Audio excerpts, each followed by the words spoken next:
మనమే ఒక జ్యోతుల వలె కనబడాలంట, కనబడుతున్నామంట.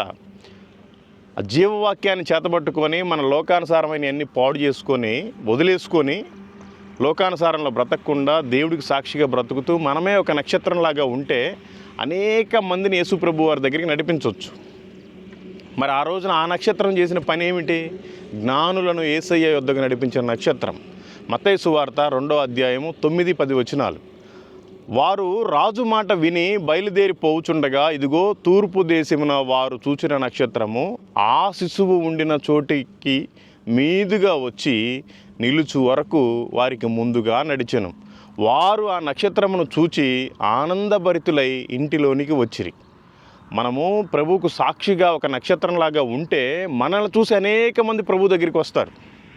మరి మనమేమో దాన్ని వదిలేసి అంత చందాలు వేసుకుని 100-200 ఒక పెద్ద నక్షత్రం పెడితే ఉపయోగం ఏమీ లేదు.